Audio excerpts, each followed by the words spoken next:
feliz que a casa está quase cheia, né?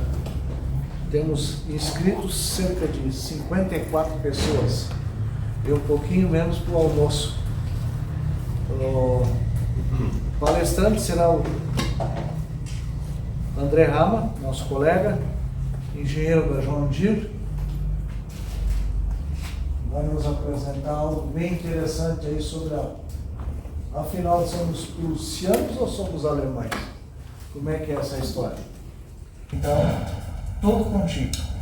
Obrigado, tranquilo, tá bom. Bom dia a todos. Primeiramente, obrigado aí pela vir hoje aqui, né?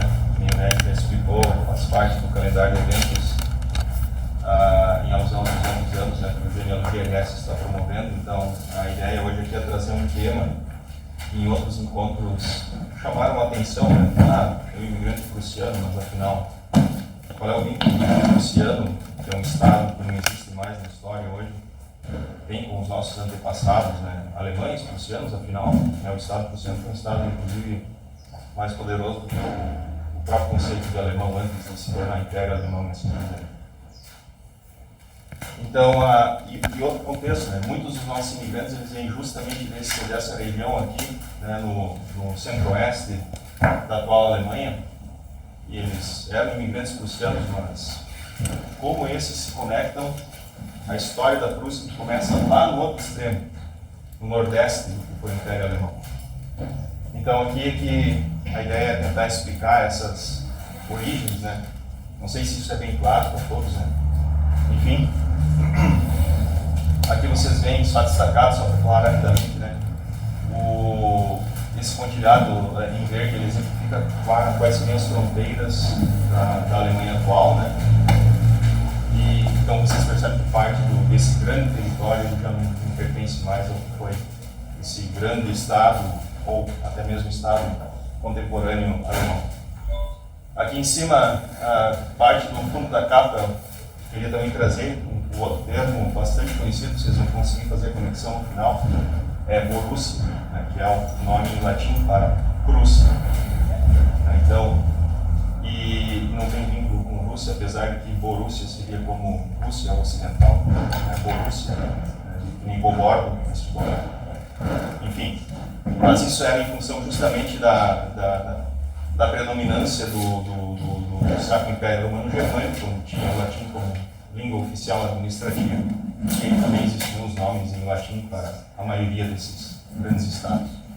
Então aqui a ideia hoje é tentar explicar esse vínculo desse estado original, chamado Prússia, como que se tornou a Prússia histórica, né, que daí nos conecta esses alemães desses vários extremos, né, como ficou, né, o território hoje.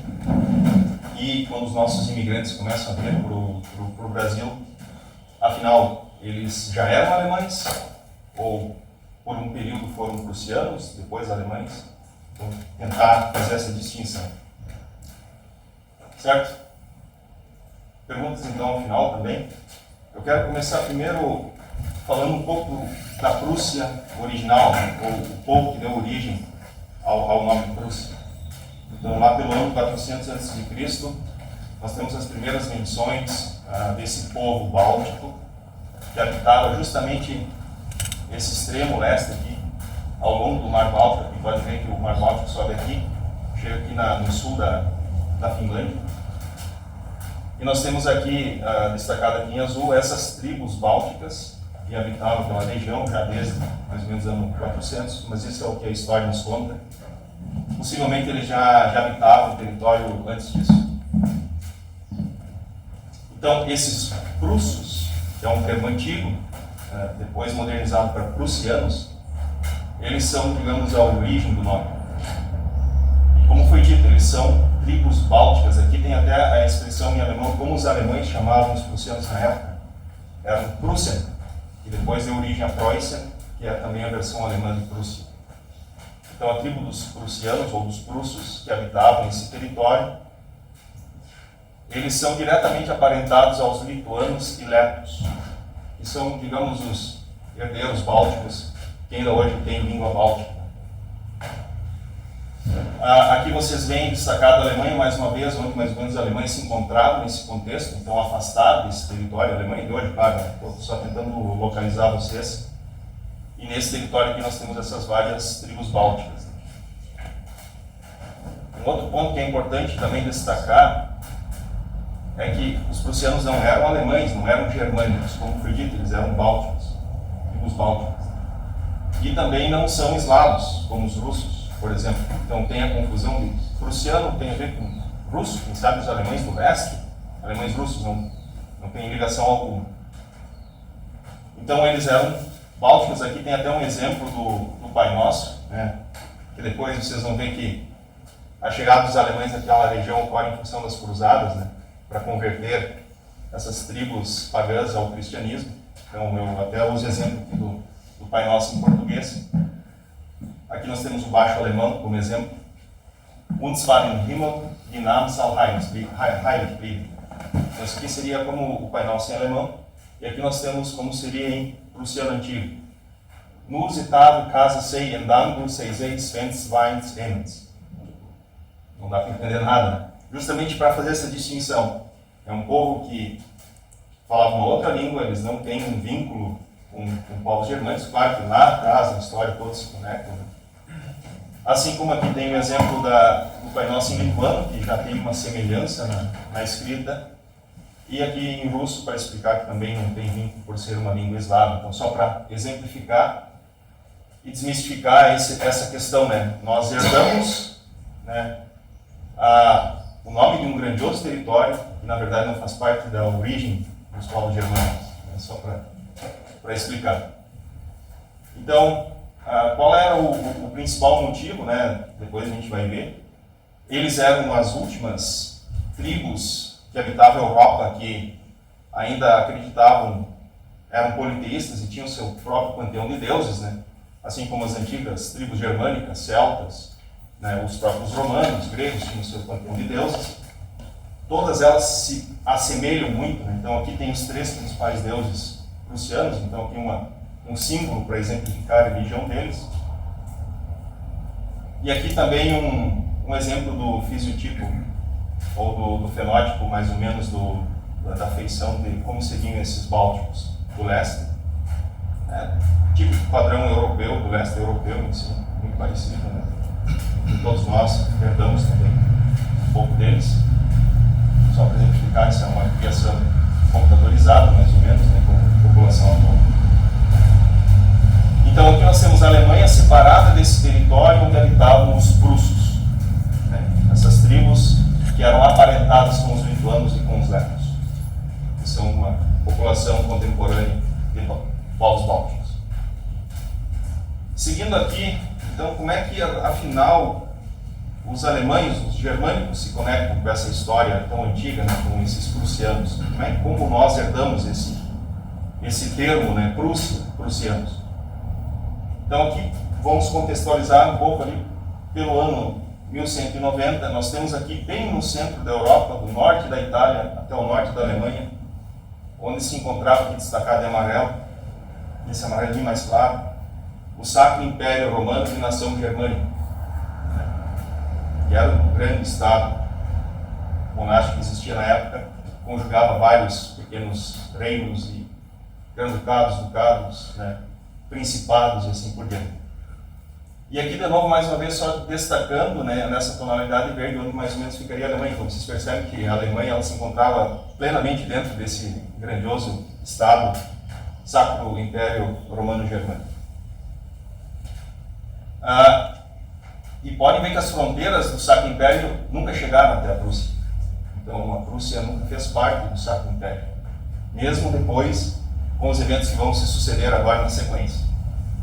Lá pelo ano de 1190, no auge das cruzadas santas que ocorrem na Terra Santa, em Jerusalém, nós temos várias ordens, né, combatendo os muçulmanos para tentar conquistar a Terra Santa. É fundada no ano de 1190 a Ordem dos Cavaleiros Teutônicos, ou Deutsche Ritterorden, né? A Ordem dos Cavaleiros Teutônicos de Santa Maria. justamente porque eles estavam mal assistidos pelos hospitalários, que também ajudavam nas enfermidades e no caso, nos ferimentos das lutas.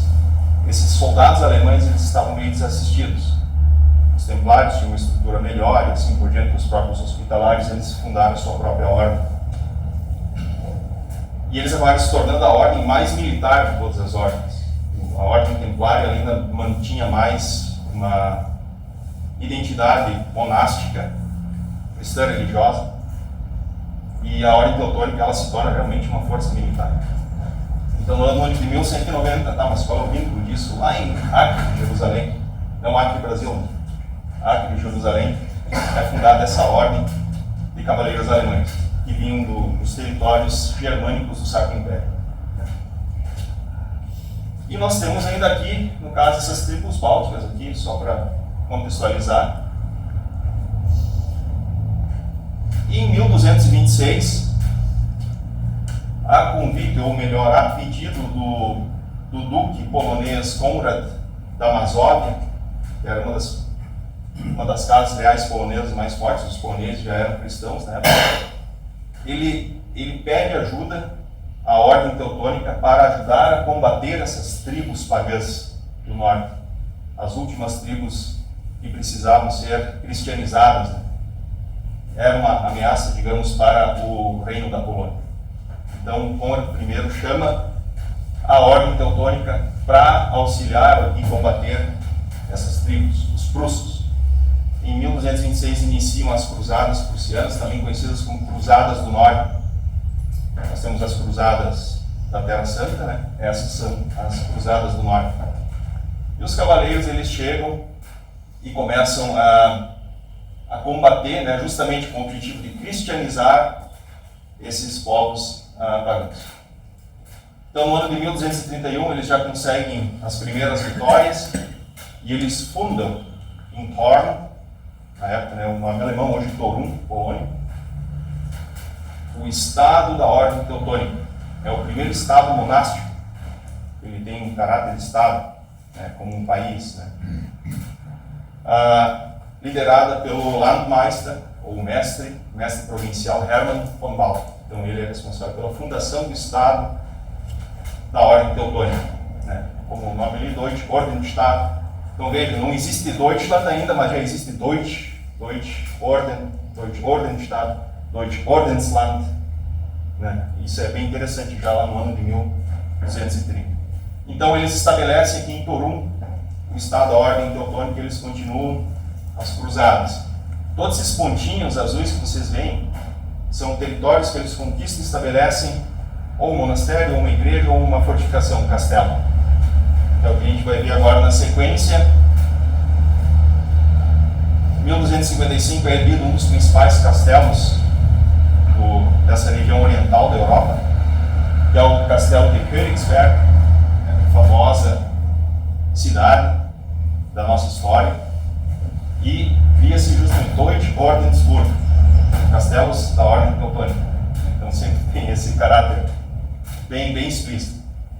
E 50 anos depois, mais ou menos em 1274, todo esse território prussiano ele é dominado pelos cruzados, né, pela Ordem Teutônica. Eles dominam a região. Então aqui mais uma vez nós temos o Sacro Império, a Alemanha de hoje, e aqui, né, e aí que começa essa ligação, como os germânicos aparecem naquela parte da Europa. Né? Seguindo aqui, nós temos então em 1291 a queda de Jerusalém. Então os cristãos eles começam a sofrer baixas nas lutas contra os muçulmanos e é transferida a sede da Ordem Teutônica de Acre para Veneza. A ordem recebe terras por combater na Terra Santa, justamente ali em Veneza, na Itália, e é transferido para lá a sede. Então eles saem de Acre, se estabelecem aqui em Veneza, liderados pelo Großmeister Konrad von Feuchtwangen, ou grão-mestre, tradução em português, Konrad von Feuchtwangen. Então ele é responsável por essa transferência lá no ano de 1291. finalmente, em 1309, se consolida esse Estado teutônico. A sede é transferida de Veneza para Marienburg, justamente por ser uma ordem de Santa Maria. Marienburg é onde ficava o Castelo das Marias, no caso. E ainda por um grão-mestre aparentado aqui, Siegfried von Feuchtwanger. Ele transfere aqui em 1309 a sede aqui para o território do Estado teutônico. E é onde é erguido, a partir de 1309, um dos mais belos castelos feitos em tijolos da Europa. Patrimônio mundial, pelo Unesco. É um lugar que eu pretendo um dia conhecer também, né? Hoje fica em Malbork, na Polônia, né? Não é mais parte da Alemanha, você sabe bem, a fronteira termina aqui, né? Mas esse castelo ele continua perfeito. Essas são fotos recentes do castelo. E aqui vocês veem a característica dos tijolos, né? Backsteinbau é a técnica usada, né? Ou tijolos cozidos, como seria, né? E por isso que é reconhecido como um patrimônio por estar tão bem preservado desde ali do início do século XIV. Então, só para fazer essa ligação, a gente ainda consegue ver resquícios dessa antiga história nesse belíssimo castelo que hoje fica na Polônia, às margens do rio Moga, né? Enfim. Seguindo aqui, vamos continuar então. Em 1231, nós temos então um Estado ordem teutônica estabelecido, né? Nesse território aqui a leste. Temos aqui no meio ainda o Sacro Império Romano e Nação Germânica. Aqui prestem muita atenção nessas cores, o amarelo, a águia de cabeça dupla. Isso depois vai fazer parte da continuidade da história alemã. São várias heranças, né, dentro da história. E em 1320, depois de 1309, transferir a sede para o território teutônico, são atraídos colonos alemães para povoar esta região, né, com o objetivo de auxiliar na cristianização. Afinal, os cristianos foram derrotados militarmente, mas ainda precisavam ter o processo de assimilação da nova religião. E, obviamente, também germanização. Não podemos, né, deixar isso de lado. Isso é bem importante nesse contexto histórico. Os prussianos eles não foram aniquilados. Eles continuaram existindo. Eles foram assimilados. E depois, obviamente, houve qual seria a palavra certa? A mistura ali. Miscigenação. Bom, mistura não vou falar. Então, o que vocês veem nesse mapinha bem interessante, que é justamente aquele território aqui, bem aqui nessa região, aqui na costa do Mar Báltico, aqui.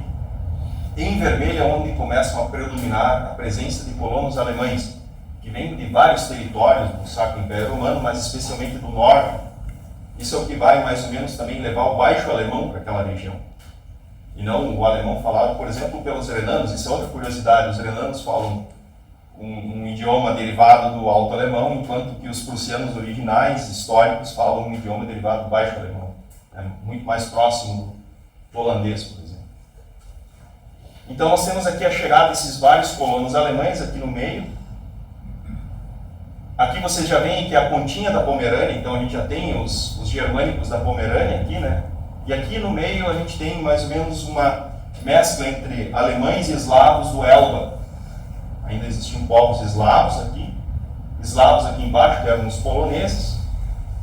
E aqui mais a leste nós temos também alemães entre meio aos prussianos, aos bálticos mesmo, as tribos bálticas remanescentes, enfim.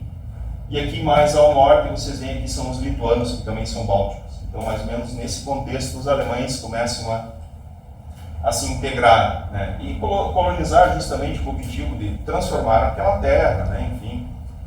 E o Estado se torna cada vez mais forte. Então isso é uma política típica, né, de colonização.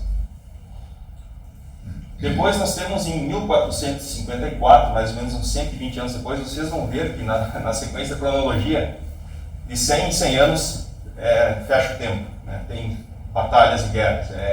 São mais de 700 anos de história e com conflitos o tempo todo. Não é uma história tranquila, né? Nem um pouco tranquila. A Europa é isso, na verdade. Então, lá em 1454, ocorre uma coalizão do Reino da Polônia com o Grão-Ducado da Lituânia, o Commonwealth, onde eles percebem que essa ordem teutônica ela está se expandindo e ficando cada vez mais forte. Eles entendem que agora, antes aliados, agora passa a ser uma ameaça. Eles também começam a colonizar a região com alemães, né? Cada vez mais alemães. O objetivo inicial era só dominar aqueles povos, mas agora começam a germanizar. Enfim, eles vêm como uma ameaça e ocorre uma guerra. A ordem acaba derrotada, sob comando do rei Casimiro IV, né? É perdido parte desse próprio território que vocês veem aqui no meio, ele é perdido, e é criada a Prússia Real, né? Entre meio ao estado da Ordem Teutônica é criada a Prússia Real, que é separada então do estado da Ordem Teutônica, é um território que passa agora a pertencer à coroa polonesa, né? Então isso em 1454.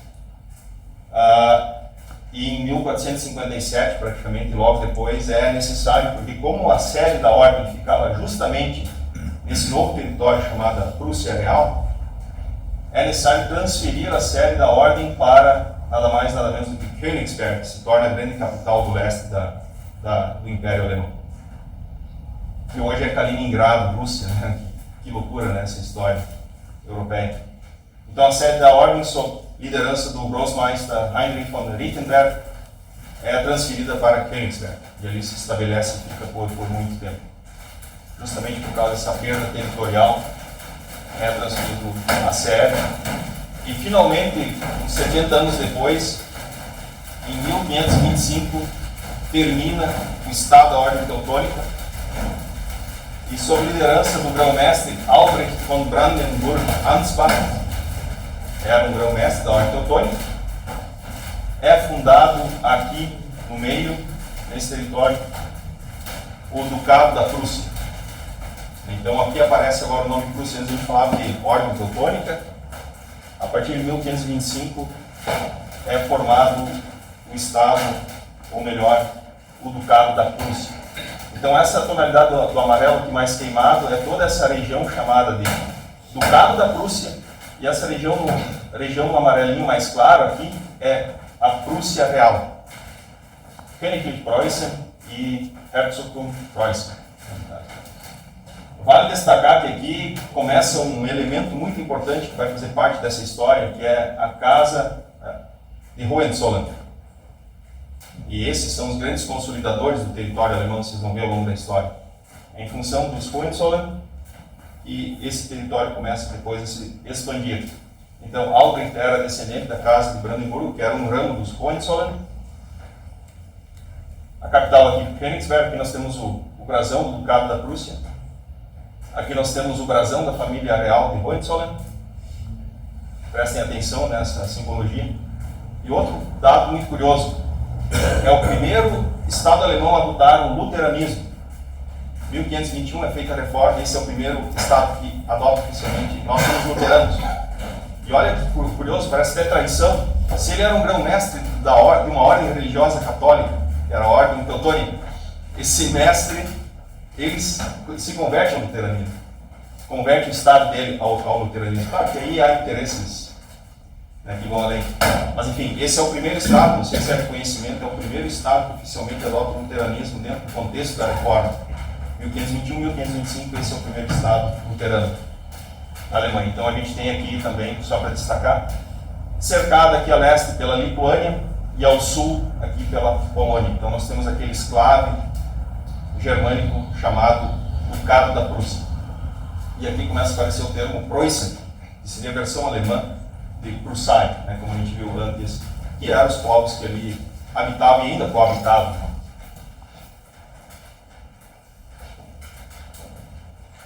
Seguindo aqui a história, então 1525, 1618, de novo mais ou menos uns 100 anos, e as batalhas continuam, mas também bons casamentos, né?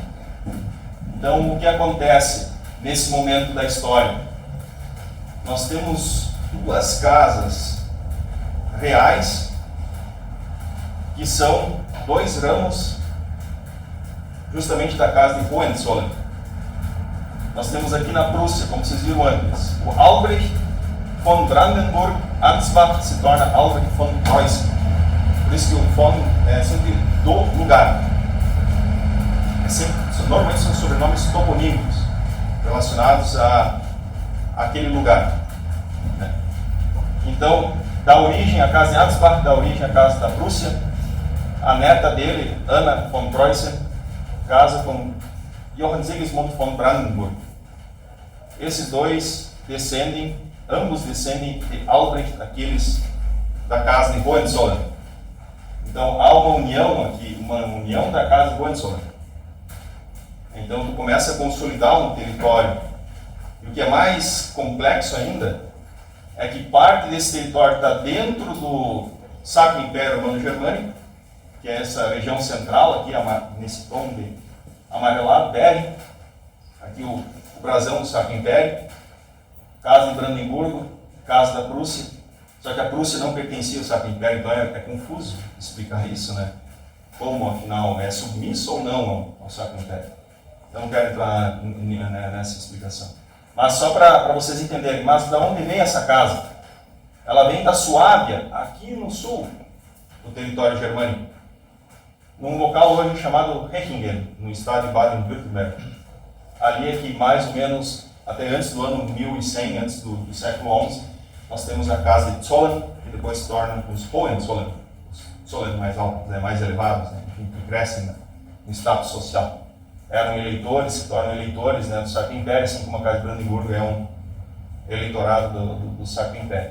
Então aqui inclusive existe ainda esse castelo, que foi erguido lá pelo ano 1900 e pouco, ele recebeu várias ampliações e modernizações, mas o castelo de Hohenzollern ele ainda existe nessa região aqui no sul do estado de Baden-Württemberg.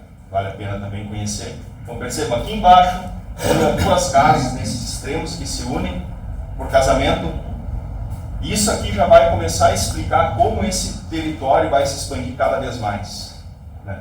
E aqui no meio nós temos basicamente algo que vai se repetir no final da Primeira Guerra Mundial, um corredor polonês. Né? Enfim, aqui nós temos então a união das casas. Depois nós temos, e ainda como era uma monarquia dual, né? Eram essas duas casas, também tinha duas capitais. Berlim, que era justamente a capital de Brandemburgo, e Königsberg, que era a capital da Prússia. Então veja aqui, Berlim já começa, né, a ter essa representatividade forte, que vem a ser depois as próximas etapas da criação do Estado alemão. Aí o Estado alemão contemporâneo, atual. Então nós temos Berlim e Königsberg como capitais desse principado que foi criado. Na sequência, depois, de novo, mais uns 70, 80 anos de guerras, pós-guerra dos 30 anos, mais territórios começam a ser anexados. Então, esses territórios aqui em verde são territórios que são anexados a esse novo principado. Especialmente em 1653, a parte da Pomerânia Oriental, Hinterpommern. Muitos de nós já devem ter ouvido falar desse termo, porque muitos dos nossos ancestrais pomeranos vêm da Pomerânia Oriental ou Pomerânia Anterior, Hinterpommern. A grande maioria vem dali. Então é esse território aqui que é conquistado dos suecos. Existia ali a coroa sueca que tinha domínio sobre esse território. Além de outros lugares como Magdeburg, aqui na Saxônia, que também começam a fazer parte desse estado que cresce, começa a crescer.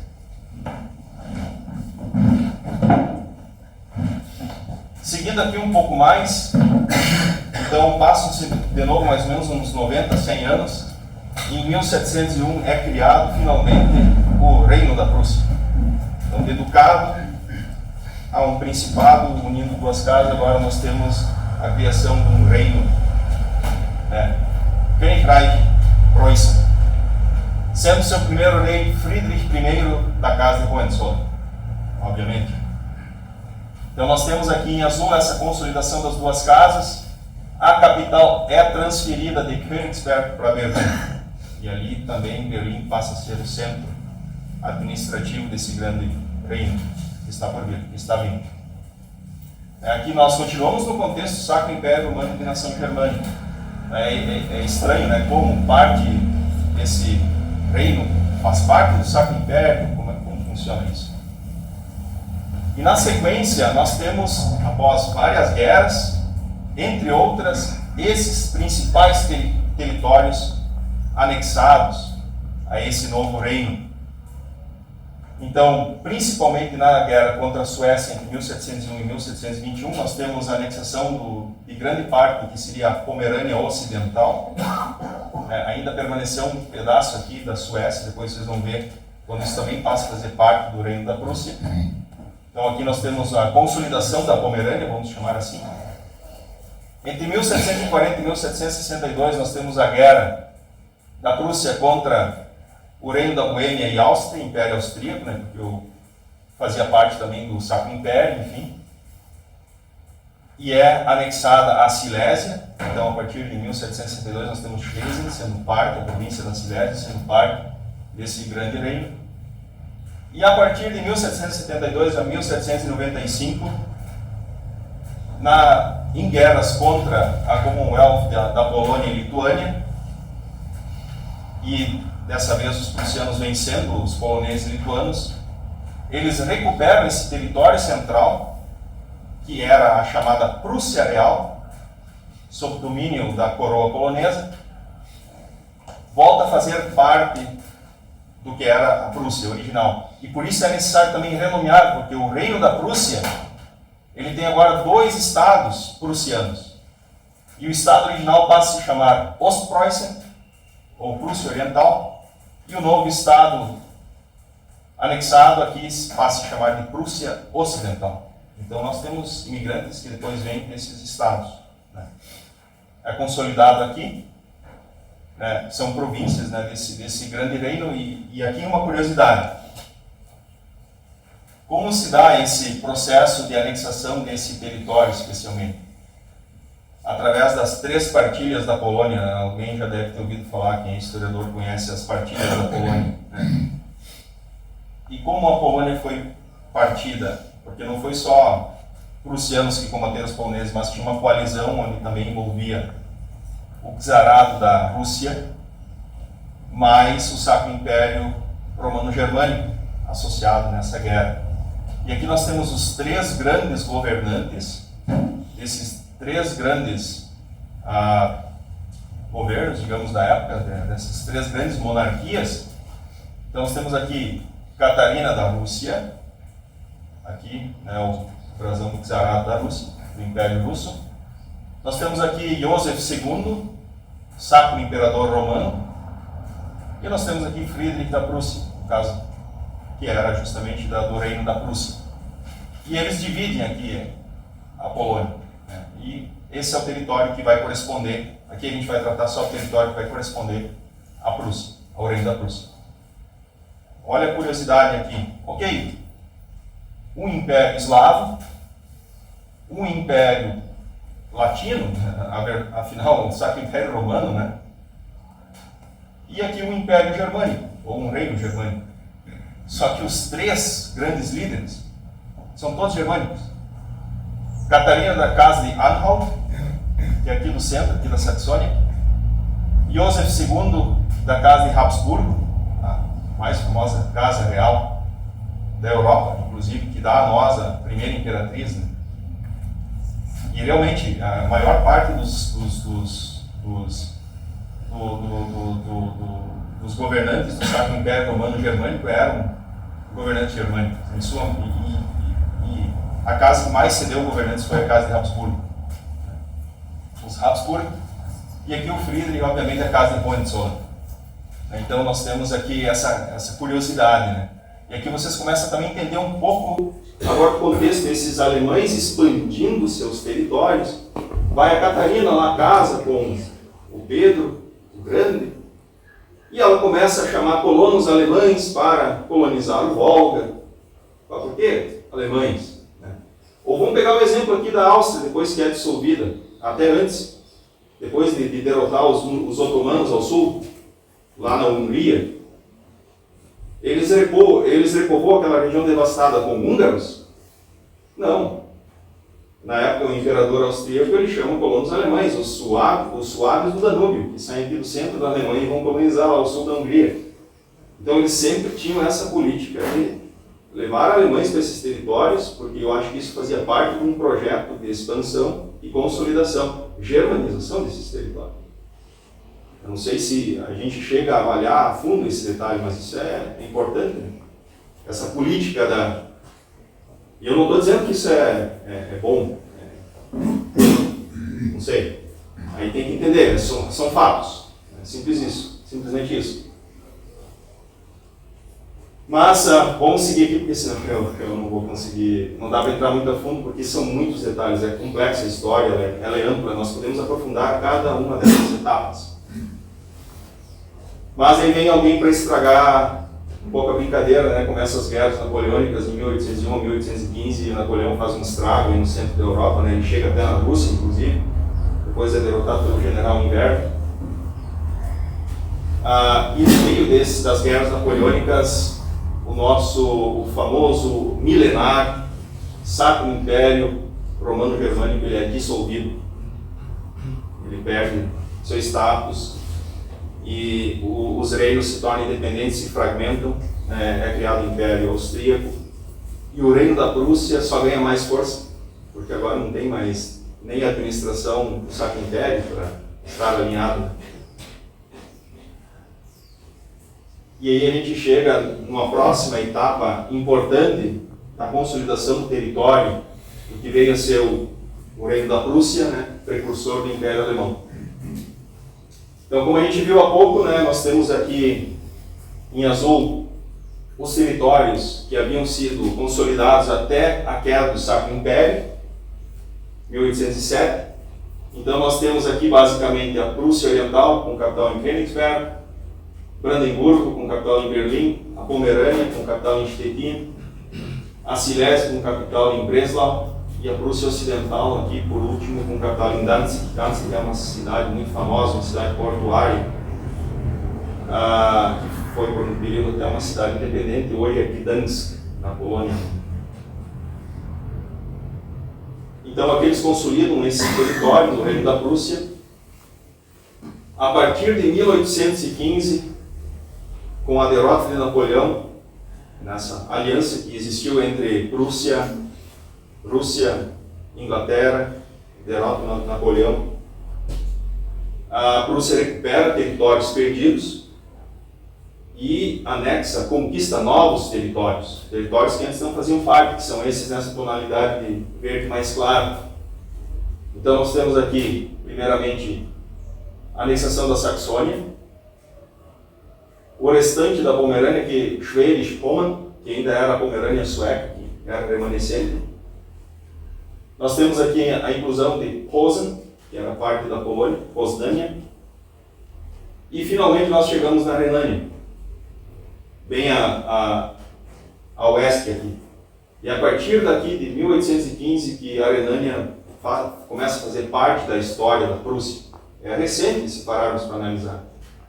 E quando os nossos imigrantes começam a vir a partir de 1824, eles já são todos prussianos. Né? Desse território que vocês veem aqui, que pega Renânia, praticamente a atual Renânia Palatinado, mas grande parte vocês vão ver aqui na sequência, a Westfália passa a fazer parte também. E a Casa de Hohenzollern também, em 1849, passa a integrar esse grande reino.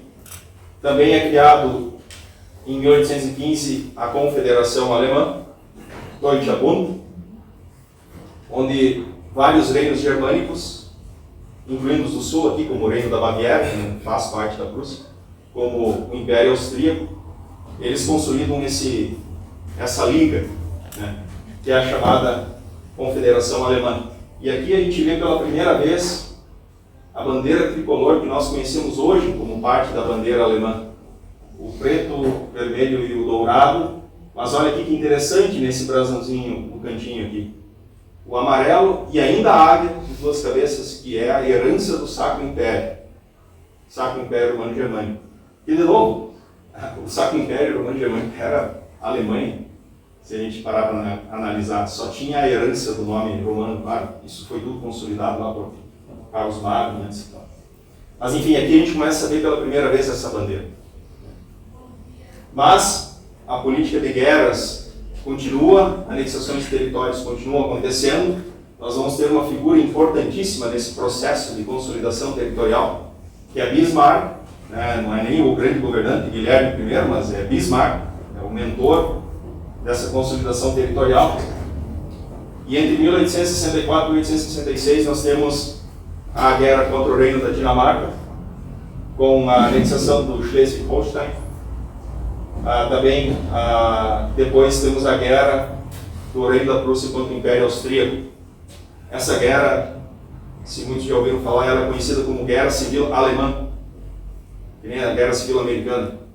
Guerra Civil Alemã ou Guerra Alemã, Deutscher Krieg, simplesmente assim, porque era uma guerra entre dois grandes estados alemães, né? A Áustria sai perdendo, aí a Prússia consolida esse território central, agora de fato unindo esse vasto território de leste a oeste, com alguns pequenos territórios que ainda não fazem parte, né, que são independentes, são reinos independentes. Tudo que vocês veem aqui em branco são reinos independentes, como o reino da Baviera, né, enfim, inclusive eram inimigos. E é criada a partir de 1867 e 71 a Confederação Alemã do Norte, Norddeutscher Bund, onde é excluído os reinos do Sul e a Áustria, justamente porque houve essa guerra alemã, né, se eles entenderam, nós vamos criar nossa própria Liga do Norte aqui. E aí aparece pela primeira vez a bandeira que vem se tornar a bandeira do Império Alemão, que é a nova bandeira tricolor, preto, branco e vermelho. Vem a partir da criação dessa Liga Alemã do Norte. Enfim. Seguindo aqui, a gente chega finalmente agora no contexto que a gente vai falar um pouco sobre os nossos imigrantes, né? De modo bem genérico, claro. Ainda nessa campanha de guerras de Bismarck, 1870-71, tem a grandiosa Guerra Franco-Prussiana, da França contra o Reino da Prússia. Aí as forças prussianas conseguem também a ajuda de outros reinos para combater os franceses. Eles derrotam a França, inclusive lá no Palácio de Versalhes. Na França é coroado o primeiro imperador alemão, né, porque é criado aí em 1871 o Deutsches Reich, ou Império Alemão. Então, os nossos imigrantes que vêm para cá, a partir dali começam a se identificar mais como alemães, ou Alemanha, por causa do Império Alemão, que é agora renomeado.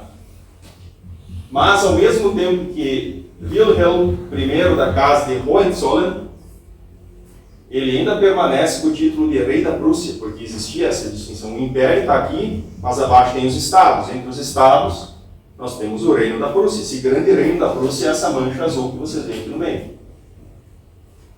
Mais de 60% de todo o território do Império é de um único estado, chamado Reino da Prússia. Então, nós temos aqui a figura do Bismarck e a figura do Guilherme I. Né? E aqui, nesse piscante aqui, só para destacar as fronteiras daquela época do Império Alemão e as fronteiras atuais. Então, mais ou menos construída aquela região central e algumas regiões perdidas com os eventos seguintes, né? Especialmente o leste. Então, aqui a gente vai entender também as fronteiras dos estados, vão mudar também ali, que começa a ficar complexo entendimento da cidadania dos nossos imigrantes, né? Então, inicia aqui em 1871 um novo Império Alemão. Aqui, muito curioso como a simbologia ela revela todas as informações. Esse é o brasão do Império Alemão. Percebam que o escudo de fundo amarelo com uma águia guarda cabeça simples. Mas isso é uma herança do Sacro Império Romano. Dentro desse escudo tem um escudo menor, um escudo branco com uma águia, que é justamente o brasão do Reino da Prússia. E dentro desse brasão tem um brasão menor, que é o brasão da Casa de Hohenzollern. Então, só para mostrar a força dessa casa, dessa dinastia, que consolida esse grande império. Você já deve ter visto em mapas, especialmente aqueles que mostram o Sacro Império Romano Germânico, é uma colcha de detalhes coloridinha assim, vários pequenos estados independentes, semi-independentes, enfim. E quando a gente vê a Prússia chegando, eles consolidam esse território. A Alemanha ainda tardaria muito a se unificar, se não fosse, na verdade, essa iniciativa, né, prussiana ou dos Hohenzollern, né, começaram a consolidar território e agora tudo aqui está no mesmo guarda-chuva, e assim eles consolidaram o território. Chama atenção, e aqui embaixo a gente vê mais ou menos esse território expandido. E depois nós temos a figura de Guilherme II, né, também de Hohenzollern, obviamente filho do Guilherme I. Eles continuam com essa política de guerras, eles deixam muitas mágoas com essa história, né, de fim da Guerra Franco-Prussiana, coroação no Palácio de Versalhes, as questões continuam tensas na região. E acaba incluindo, em 1914, a Primeira Guerra Mundial. E depois, em 1918, com o fim da Primeira Guerra Mundial, o Império Alemão ele é dissolvido, deixa de ser Império. Então, ele perdurou mais ou menos uns 50 anos. Mas não foi o fim da Prússia. Então agora, esse mapa vocês já devem ter visto em vários dos livros do Genealogia RS, ele embeleza as capas internas, né, dos livros, porque a gente sempre tenta localizar os nossos imigrantes nesse contexto. Tem como contextualizar nas fronteiras atuais da Alemanha. Tem que entender justamente na época da vida. Então esse mapa ele é bem legal por esse motivo. Agora a gente vai entender como é que os imigrantes se encaixam aqui. E dependendo da época que eles vieram, o que eles eram afinal. Então, avançando aqui, nós vamos detalhar um pouco mais. A ideia não é ler, tá? Eu deixei pequeno só para explicar brevemente, o objetivo não é entrar em detalhes nessa parte. Mas esse Império Alemão ele era composto por 26 estados federativos, né? Bundesstaat, né? Seriam os estados federais. Só que esses estados eram monarquias, né? Então nós temos aqui Königreich Preußen, Königreich Bayern, né? Reino da Baviera, Reino da Prússia, Reino da Saxônia, Reino de Württemberg, Grão-Ducado de Baden. Temos aqui, olha que interessante quantas Saxônias existiam. Sachsen-Weimar, Sachsen-Meiningen, Sachsen-Altenburg, Sachsen-Coburg, e inclusive essas outras casas também eram saxãs. E depois dão origem a Turíngio, né, um outro estado moderno, que até então não era chamado assim. Eram vários pequenos estados saxões. Entre outros, também tinha cidades livres, como Lieder, Bremen, Hamburg, e o território imperial da Alsácia-Lorena, que antes era francês. Então, até 1871, derrota dos franceses, os franceses cederam a Alsácia-Lorena porque tinha uma massiva população germânica, né? Tanto que ainda hoje se fala alemão na Alsácia-Lorena. Vai visitar Estrasburgo, dá para ver como é francês, né? Nas ruas tem dois nomes, o nome francês e o nome alemão, inclusive no dialeto alsaciano, Strasbourg, coisa assim. É bem parecido com os dialetos do dialeto renano. Enfim, então nós temos esses vários estados, e aqui eu só quero abordar brevemente, depois vocês vão ver com alguns exemplos. Aqui a gente está excluindo o que é Prússia para a gente agora entrar mais no detalhe na Prússia. Mas aqui, por exemplo, o Reino da Baviera. O que esses imigrantes que vieram de 1824 em diante eles eram, afinal? Alemães? Prussianos? Não, se eles vieram do Reino da Baviera, inclusive do Pfalz, que muitos daqui vieram, eles não eram nem prussianos e nem alemães. Entre 1824 e 1870, eles eram bárbaros. Eles eram súditos do Reino da Baviera. Eles eram cidadãos bárbaros. A partir de 1871, que se imigrantes da Bavária vêm, a partir de 1871, sim, eles seriam cidadãos alemães, ou do Império Alemão. E o mesmo vale, por exemplo, para outras áreas aqui. Depois eu vou dar alguns exemplos. Vamos pegar novamente o exemplo aqui da Alsácia-Lorena, né? Os imigrantes que vieram a partir de 1824, se é que veio algum, eu também não tenho plena certeza, só para explicar mesmo. Entre 1824 e 1870, imigrantes que vieram desses territórios, eles eram franceses. A cidadania era francesa. A partir de 1871, alemães, e no final da Primeira Guerra Mundial eles voltam a ser franceses, porque o território volta para o lado francês. Apesar de imigrantes de língua alemã, muitas vezes, que se integram facilmente aqui, e no final todo mundo simplesmente se subentende como alemão, né? E nem o famoso caso dos Stockmans de São Vendelino, que eram holandeses, né? Mas por causa da belgas, melhor dizendo. Mas eu confundi com holandês porque é o idioma dos belgas, né, principalmente. Eles acabam se integrando facilmente à comunidade alemã pela similaridade do idioma. Dois idiomas germânicos, né? Se assimilam e com o passar do tempo, todo mundo se subentende como alemão. Enfim, mas a ideia não é entrar nesse detalhamento, a ideia aqui é falar mais justamente dos imigrantes que vêm da Prússia, porque é de onde vem a massiva parte dos nossos imigrantes, especialmente aqueles que a gente considera antes da Primeira Guerra Mundial. Esses imigrantes vêm massivamente do Reino da Prússia. Então aqui nós temos as 13 províncias prussianas. Como os imigrantes vêm a partir de 1824, 1815 já havia sido consolidado o território prussiano. Então, com exceção do Schleswig-Holstein, todos os imigrantes, e tem também aqui em Hannover, esse Nassau, com exceção desses 3, todos os demais imigrantes são prussianos. Por exemplo, os pomeranos, da Silésia, da Saxônia, isso da província da Saxônia, não do reino da Saxônia. A gente também tem que diferir, que vocês vão ver aqui no slide anterior, que não é a mesma coisa. O reino da Saxônia é aqui no sul. Depois nós temos a província prussiana da Saxônia, que fica aqui dentro do território. Então nós tem que cuidar aqui qual saxão a gente está falando, e por isso tem que olhar a vila de origem, aí tu vai saber o contexto daquele imigrante. Então nós temos aqui todos esses imigrantes, eles são prussianos, a sua cidadania é prussiana, até 1870. Então os renanos aqui, né, que dão origem, especialmente os imigrantes do Hunsrück, que a gente conhece muito aqui, se fala muito do Hunsrück. E esses imigrantes, eles são, em sua maioria, aqueles que não vêm do Palatinado, que são bárbaros, aqueles que vêm desse território, eles são, em sua maioria, até 1870, prussianos. Para simplificar, né? Eu estou tentando simplificar aqui a história. Depois eu vou entrar um pouco mais em detalhe em alguns desses exemplos, para vocês entenderem a dinâmica. Tem que analisar por um ponto de vista, depois por outro ponto de vista, para tentar compreender como isso se conecta.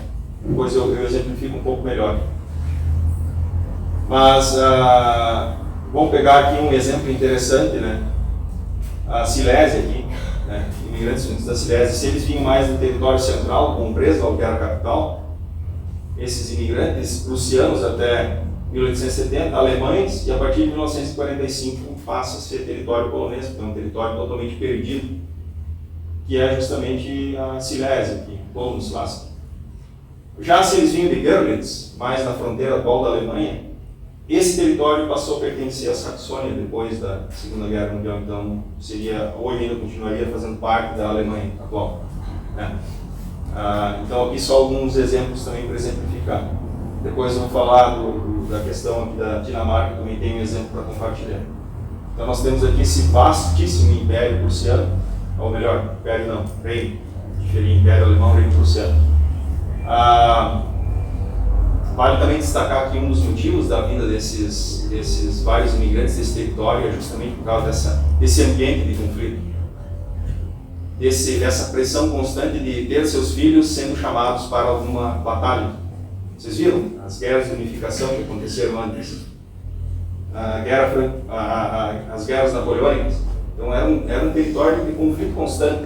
Então a pobreza, a miséria, a morte, enfim, doenças, fome, levaram esses vários alemães, esses germânicos a deixarem a terra natal.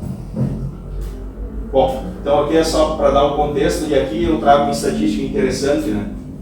Isso é do nosso livro, né, do Genealogia LS, aqui o Colonizadores do Rio Grande do Sul, onde a gente fez a transcrição das listas dos imigrantes que chegaram de 1863 a 1873, justamente naquele contexto das guerras de unificação da Alemanha.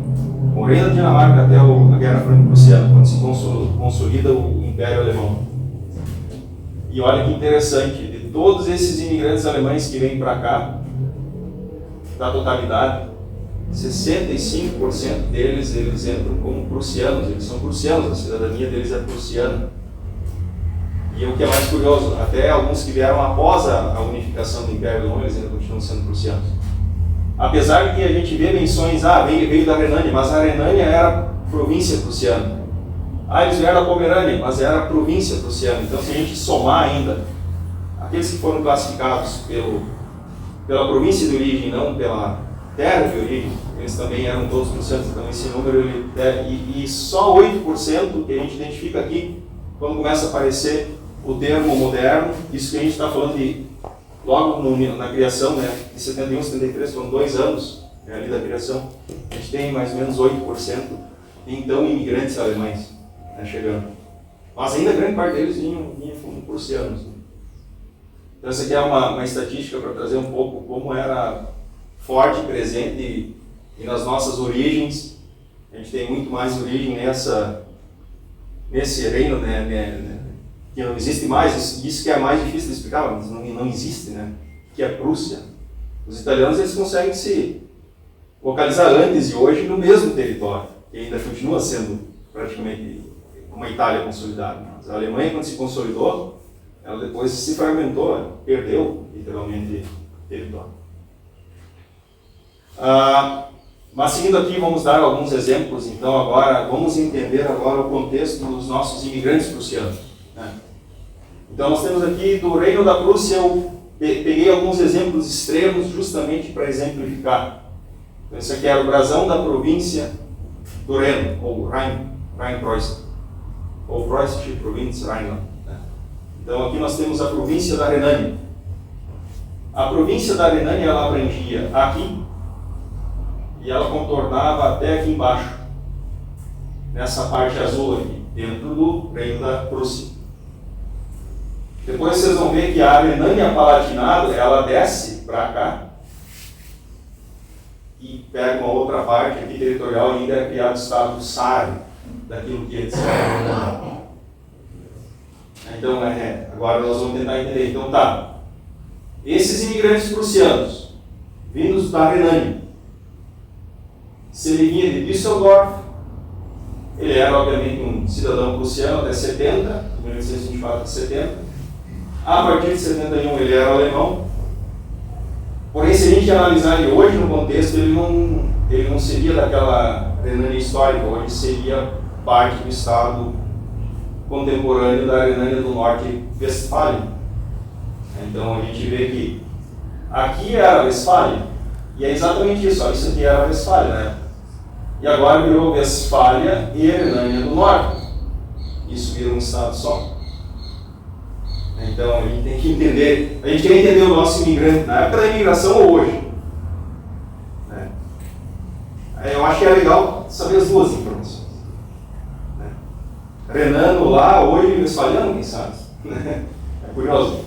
Se esse imigrante veio aqui da região mais na fronteira com a França, de Trier, por exemplo, ele vem do estado herdeiro do que foi a Renânia, ou chama de estado herdeiro, seria a Renânia Palatinado, Rheinland-Pfalz.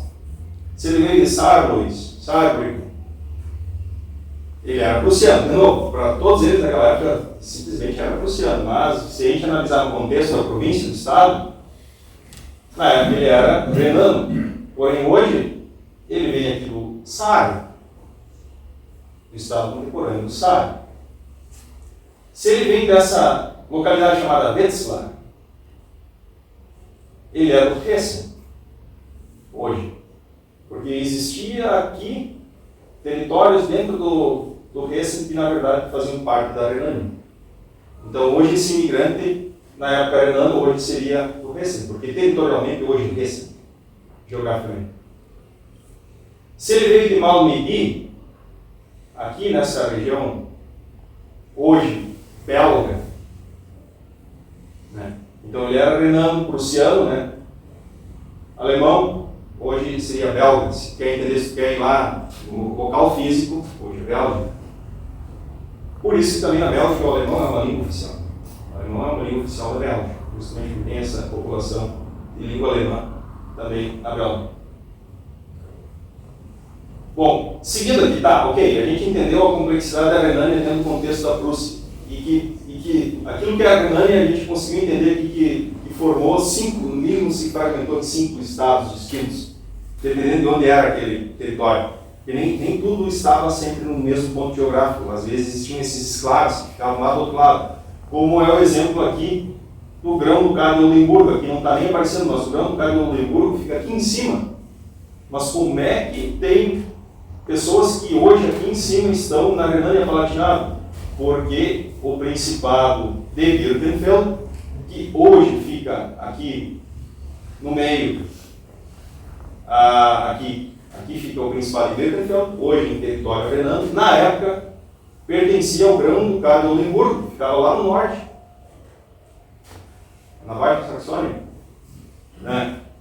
Então, e olha que interessante, se agora a gente analisar o contrário, primeiro a gente analisou a Renânia histórica, agora vamos analisar a Renânia contemporânea, ou Renânia Palatinado. Ela herda parte de territórios prussianos, como por exemplo a própria Renânia aqui, da época, mas também são anexados territórios que na época eram de Hesse-Nassau, que também era uma província prussiana. Então, pegando esse exemplo dessa cidadezinha aqui de Westerburg, se o imigrante veio entre 1824 e 1865, ele nem sequer seria renano, ele seria de Nassau, e nem prussiano, porque Nassau só faz parte da Prússia a partir de 1866. Então, se o imigrante vem dessa localidade antes de 1866, ele era de Nassau. Ele não era nem da Prússia, ele não era nem da Alemanha, ele não era nem da Renânia, ele era simplesmente um outro estado independente chamado Nassau. E depois vira uma província Hessen-Nassau, da Prússia, a partir de 1866, naquela consolidação dos territórios, aquelas guerras que a gente viu. E a partir de 71 a Alemanha e hoje se é a Renânia-Palatinado. E tudo no final termina em Renânia-Palatinado. Vamos pegar aqui o exemplo. E aqui o Jorge nos dá o exemplo, aqui tem o famoso Bayerbeck, né? Justamente imigrantes bárbaros, mas vieram realmente imigrantes da Bavária? Não vieram imigrantes da Bavária. São, na verdade, os imigrantes do Palatinado aqui. Porque o Palatinado, o Pfalz, ele era um esclave do reino da Baviera. Esclavo significa separado do território. Por isso essa tonalidade do verdinho aqui. Então nós temos o reino da Baviera, e não tem nada a ver com. Aqui nós temos a norte azul, o reino da Prússia. Aqui abaixo nós temos o reino da Baviera, que era um grande reino, também germânico da época, o reino da Baviera. Então, pegando esse exemplo, se o imigrante veio da região de Kaiserslautern, até 1866 esse imigrante ele entrou no Brasil como, no caso, cidadão bávaro. Essa é a cidadania dele. A partir de 71, consolida o território, Império Alemão, Alemanha. Hoje ele não é Palatinado, ok? Continua parte do território alemão. Beleza. Outro exemplo de Alzey. Também temos muitos imigrantes que vieram de Alzey. Isso era Grão-Ducado de Hessen. E aqui a gente tem que tomar muito cuidado, porque existe o Hessen-Nassau, que é parte da Prússia, tem o Grão-Ducado de Hessen, que não é parte da Prússia, é independente. É aquela complexidade que a gente falou. Tu vê aqui no meio, aqui onde seria o Hessen atual, vocês veem aqui, ó. Aqui nós temos o Hessen atual. No meio aqui nós temos o Hessen-Nassau, que seria uma província prussiana, e bem no meio o Grão-Ducado de Hessen, que não tem nada a ver com a Prússia. É independente, só está ali no meio. E também tem ainda um escravo aqui. E aquele exemplo que eu dei de Birkenfeld, né? Que também tem muitos imigrantes vindo dessa província. E se eles vieram antes de 1866, eles eram simplesmente cidadãos de Oldemburgo. Eles eram Oldemburgueses, no caso. E a partir de 71, alemães, só que hoje tudo isso se consolida nesse território que é o sul, chamado Renânia-Palatinado. Por isso, Palatinado, porque passa a integrar o Palatinado, que antes era da Bavária, passa a fazer parte agora da Renânia. A Renânia se desloca praticamente para o sul, e aquilo que era a parte superior aqui da Renânia passa a chamar a Renânia do Norte e integra um outro estado chamado Renânia do Norte-Westfália. Então é nesse contexto que a gente tem que estudar cada um dos nossos imigrantes, né? Em que época ele veio de fato. E aí a gente vai compreender a cidadania dele. O alemão é fácil de explicar, generaliza, mais fácil de explicar, é mais fácil de explicar pelo idioma, né? Não, eram imigrantes de língua alemã, mas a cidadania deles não era. E isso gera muito debate para quem busca uma cidadania, porque muitos imigrantes vieram antes da unificação. Como é que tu vai querer ter uma cidadania alemã de algo que não existiu antes de 1871? A lei alemã é muito crítica, severa, né? Ela é literal nas palavras. Não existiu? Como é que é essa cidadania? Mas é hoje. Enfim. Mas, de novo, esse é só um comentário. Né? Seguindo aqui, eu quis trazer esse exemplo da Baviera, da Alemanha, porque justamente nós temos a maior parte dos imigrantes que vêm para o Brasil, especialmente para o Rio Grande do Sul, eles são imigrantes que vêm desse território da Alemanha e Palatinado, por isso que se difunde tanto esse entendimento de imigrantes do Bundeswehr. Né? Nós temos também muitos imigrantes vindo do Reino da Boêmia, que nem entra aqui no contexto, o Reino da Boêmia é história do Império Austríaco, né? Ou que vem da Pomerânia, daí sim é uma província prussiana aqui do norte, que a gente vai falar agora, né? A província da Pomerânia aqui, né? Simbologia típica da Pomerânia é o grifo vermelho, muito interessante, Hummerschagreif, né? Enfim, e a gente vai entender agora a Pomerânia.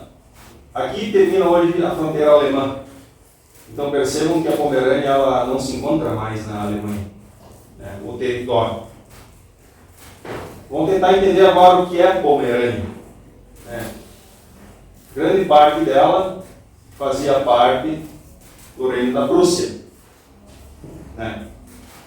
Então pegando esses dois exemplos aqui, de Pommern da época para a Pomerânia de hoje. Se o imigrante veio da região administrativa de Stettin, que também era a capital, ele era simplesmente cidadão prussiano até 70, final de 70, em 71 ele seria alemão. Mas hoje fica na Polônia, não é nem mais um território germânico. E na Polônia esse estado é chamado de Pomerânia Ocidental. Então seria mais ou menos essa parte aqui, chamada de Pomerânia Ocidental, na Polônia. Se o imigrante veio, por exemplo, de Bismarck ou de Stralsund, vamos pegar aqui esse exemplo, é mais interessante porque fazia parte da Pomerânia histórica. Stralsund fica hoje aqui. Ou seja, é o pedaço da Pomerânia que continuou parte da Alemanha. Então ele era prussiano, alemão, e hoje ele continua fazendo parte do novo estado chamado Mecklenburg-Vorpommern, ou Mecklenburgo-Pomerânia Ocidental. Nós temos duas Pomerânias ocidentais, a Pomerânia Ocidental alemã e a Pomerânia Ocidental polonesa. E depois nós temos, se o imigrante veio da Prússia Ocidental, por exemplo, de Danzig, uma cidade que também enviou muitos imigrantes, portuária, né? Fica na Polônia, e hoje esse território para os poloneses é chamado de Pomerânia. Ou seja, aqui seria a Pomerânia, aqui Pomerânia Ocidental e aqui Pomerânia Ocidental alemã. Então, a Pomerânia ela se transforma em 3 estados fragmentados. Muitos dos nossos imigrantes eles vêm justamente do que para nós é chamado de Pomerânia Oriental, ou Hinterpommern, Regenwald, Allgäu, Belgard, né? A maioria vem desses territórios, inclusive aqui na região, né? Eu tenho vários ancestrais que se estabeleceram aqui em Nova Kaunas. Quero aqui trazer um exemplo interessante de um dos meus ancestrais imigrantes, chamado Friedrich Neustadt de Regenwald. Esse é o tipo de documento assim, que vale ouro, né? Porque esse é o documento, é uma carta trocada entre o requerente, o emigrante, né, aquela pessoa que estava pedindo para deixar o país de origem e emigrar, para as autoridades prussianas ou alemãs da época. Olha, 1874, já é Império Alemão, certo? 71, Império Alemão. E essa é a carta que ele recebe de volta, dando a ele assim, a perda da cidadania prussiana. No momento que tu deixar essa nessa terra, tu perdeu a cidadania prussiana. Eles nem sequer falam de cidadania alemã. Ainda era cidadania prussiana. Preußische Staatsangehörigkeit. Mesmo pós-unificação, ainda é cidadania prussiana. Para ver também a força desse reino dentro desse contexto. Essa carta, ela pertence a uma prima que eles vivem ainda nas terras que eram o imigrante. Ela me concedeu uma carta belíssima, feita aqui uma transcrição só para poder entender, né? Porque senão a gente não fica difícil de entender. Mas só queria trazer esse contexto. E até após a unificação alemã, muitos imigrantes, eles ainda seriam considerados como prussianos, né? E vem a pergunta, se aqui está claro que eu perdi a cidadania, como é que eu vou querer reaver ela? Né? Isso já foi dito lá atrás. Né? Como é que pode reaver, descendentes podem reaver essa cidadania? Se ela foi perdida? Não sei. É uma pergunta que eu faço. A mesma pergunta que eu ia fazer. Por isso que eu não vou atrás desse. Eu não foco nessa parte da cidadania.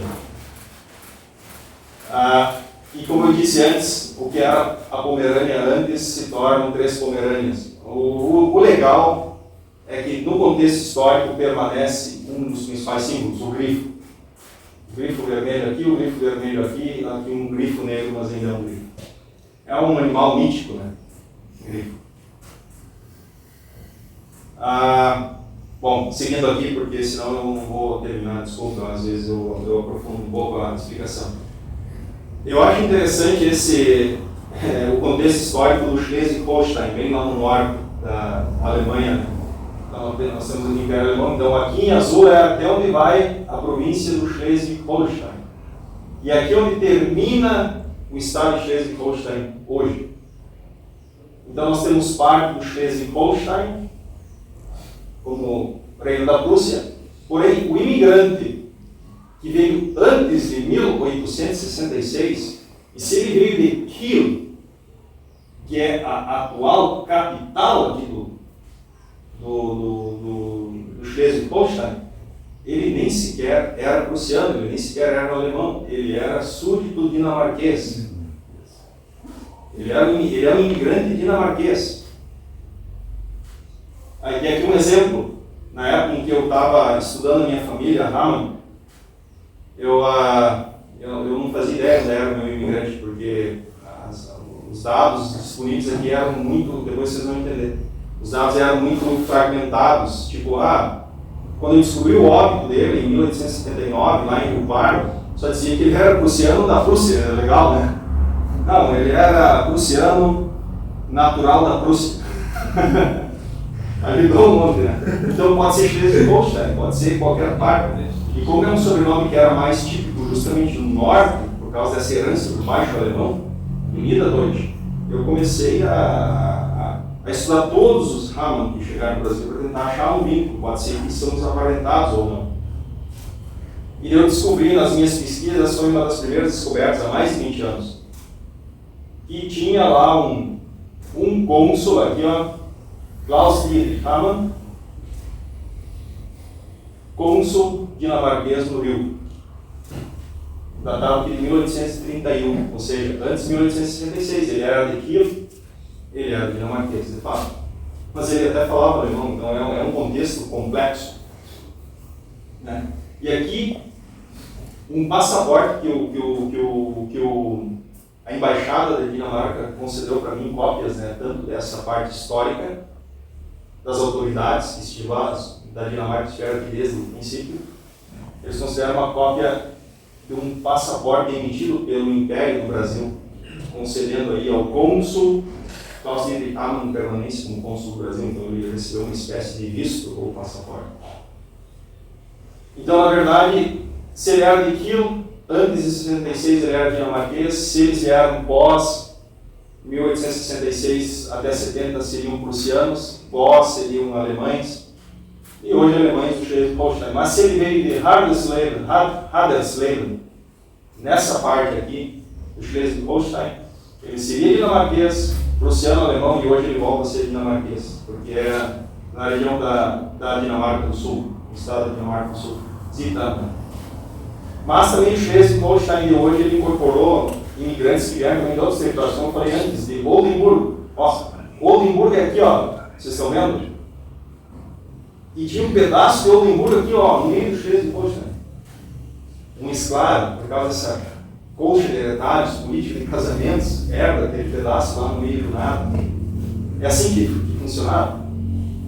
Então, hoje, um imigrante que veio, por exemplo, de Oiten, dessa região aqui, não só Oiten, mas dessa região, antes de 66 ele seria o oldenburguês. Depois, alemão direto, nem sequer passou pela fase prussiana. E, claro, hoje continua sendo alemão, porque é hoje parte do Schleswig-Holstein. E aqui tem também Lübeck, que é uma cidade independente, né, uma cidade asiática. Então, só para trazer esse contexto, então hoje nós temos parte do Schleswig-Holstein dividida entre a Alemanha e Dinamarca. Seguindo aqui, agora eu vou dar um exemplo também pessoal da minha família, porque eu por mais de 20 anos pesquisando até descobrir de fato alguém no meu antepassado, foi difícil. Uma hora dessa, se acharem interessante, eu posso fazer uma palestra a respeito, já fiz, na verdade, não com o objetivo de falar da minha família, mas o objetivo de mostrar técnicas de pesquisa, fontes alternativas que me permitiram chegar à origem, porque pelas fontes tradicionais que a gente conhece, eu nunca chegaria lá. Eu fui descobrir, depois de 20 anos, lá no arquivo de Hamburgo, com a ajuda de amigos alemães, lá no arquivo de Hamburgo, a verdadeira origem do meu antepassado. Porque eu nunca encontrei o registro de entrada dele. Afinal, como é que ele veio parar aqui abduzido? Né? Isso acontece lá em 27 de julho de 1871, quando o meu imigrante Wilhelm August Hamann, um marinheiro de Vollendorf, uma cidadezinha aqui na Laguna Vístula, lá na Prússia Oriental, ele se alista, ele é marinheiro, ele se alista no navio Margreta, que traz imigrantes para o Brasil, sob o comando do comandante Finker. Nesse navio vinha a esposa do meu imigrante, Paulina Grau, e ela é a única que tem registro de entrada. Afinal, eu sempre passei muitos anos achando que eles se encontraram aqui, pela primeira vez que eles casaram aqui, depois os filhos todos nasceram aqui, todos em Porto Alegre e no Pardo depois. Mas onde ele veio, eu sempre tentei entender, pode vir muito antes, ele estava aqui, conheceu o Rano e tal. E quando discutindo com um pesquisador alemão, ele me explicou, tá, mas será que ele era imigrante? Ele poderia ser tripulante? Porque eu já vinha montando essa tese, porque a minha família até então ela vivia ao longo do Rio Jacuí. E em Rio Pardo, não em Santa Cruz. Rio Pardo nem sequer é uma colônia alemã, ela é portuguesa mesmo, é uma das cidades mais antigas do Rio Grande do Sul. Isso só faz sentido se ele tem alguma conexão com as águas, por causa da rota do Jacuí. Naquele tempo era a principal rota de fluxo de mercadorias para dentro e para fora das colônias. No século XIX era Rio Jacuí, especialmente, e outros rios, Taquari, Sinos adentro, era assim que as pessoas se deslocavam. Eu comecei com uma teoria que ele poderia ser, quem sabe, alguém ligado às águas, e um dia a gente foi fazer. Esses são registros que não estão disponíveis no Family Search em nenhum lugar, então tu tem que acabar pesquisando no arquivo de Hamburgo para tentar descobrir. A gente nunca olha os livros dos tripulantes, a gente sempre olha os livros dos passageiros. E afinal, todos os imigrantes são passageiros, né? No meu caso, não, ele não era um passageiro. Né? Ele era um tripulante do navio. Ele está lá listado, que é uma outra figura. E passou mais um ano, um outro amigo achou lá esse livro dos navegadores, onde ele tem aqui a identidade dele como um marinheiro qualificado. E quando o capitão volta para a Alemanha, ele tem que dar baixa, né? Todos dão. Abmusterung. Toda vez que tu faz um alistamento, tu tem que depois ter uma viagem se desalistar. E não teve o Abmusterung. E aqui a nota, desertia. 1861 em Rio Grande. E assim que eu disse, agora eu entendi como é que ele está aqui e não saber como. Mas isso me custou muito tempo, porque como as informações eram pobres, eu não fazia ideia daquilo aqui. Então eu cogitava qualquer hipótese. Né?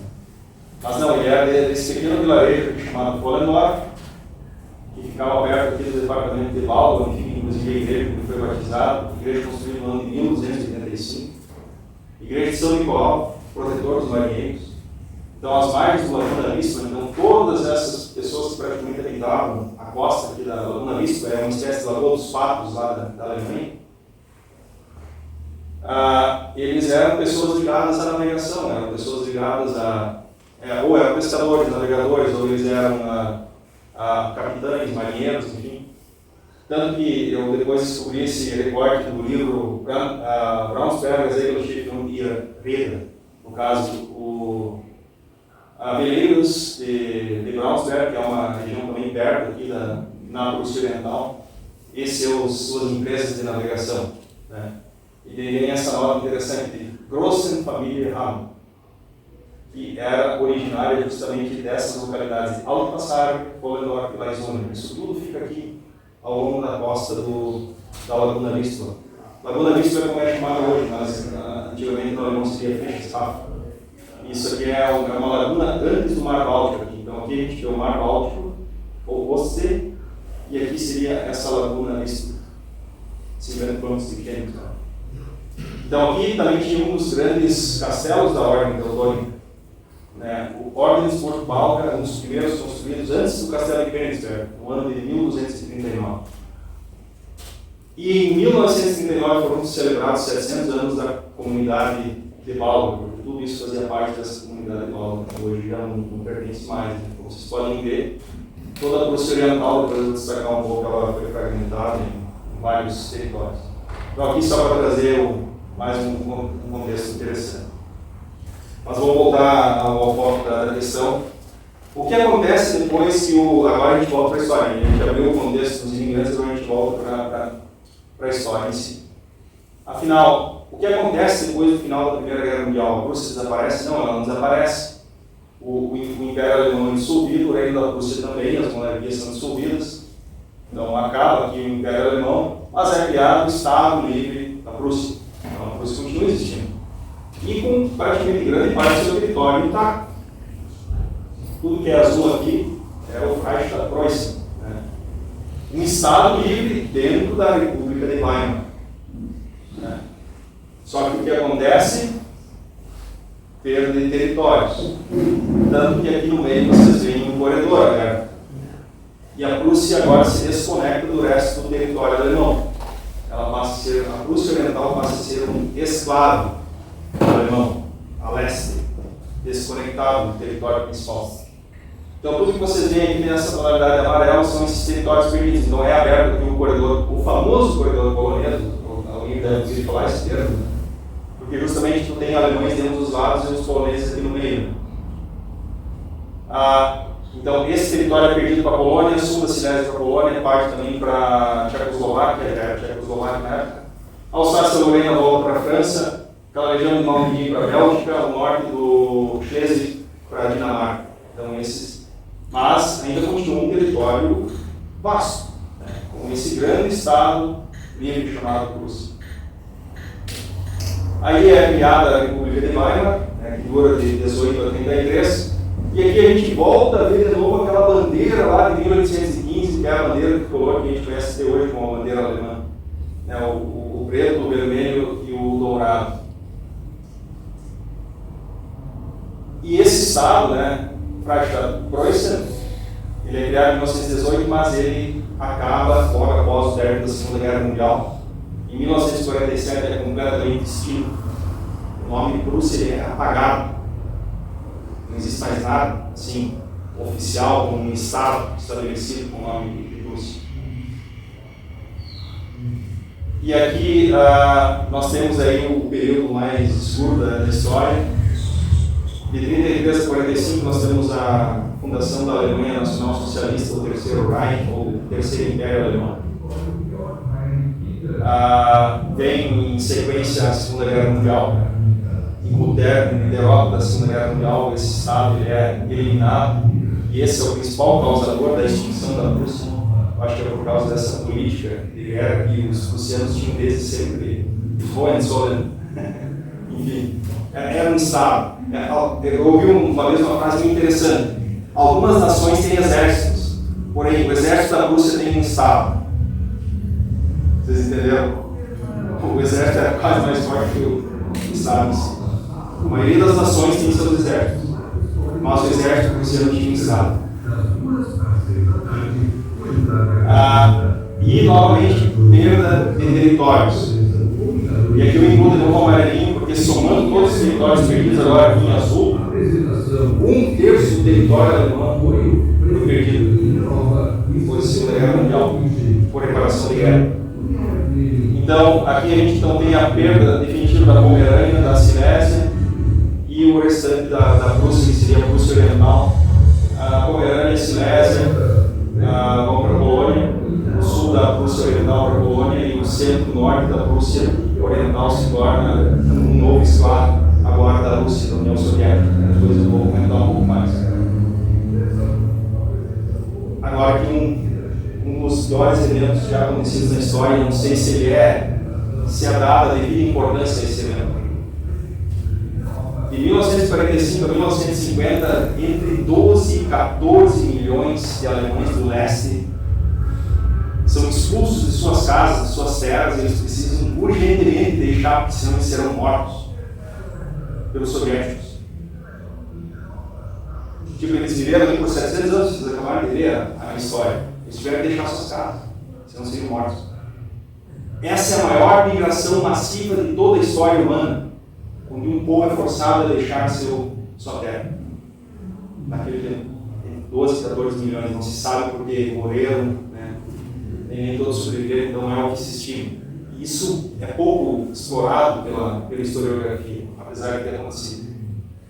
Então eles são deportados, né, expulsos dos seus territórios, especialmente esses que estavam justamente na Prússia Oriental, que era onde os soviéticos chegaram primeiro, onde foi o maior embate, Batalha de Königsberg, assim por diante. Pomeranos da Silésia, muitos até permaneceram lá, também muitos deixaram, mas muitos ainda permaneceram. Aqui foi terra arrasada.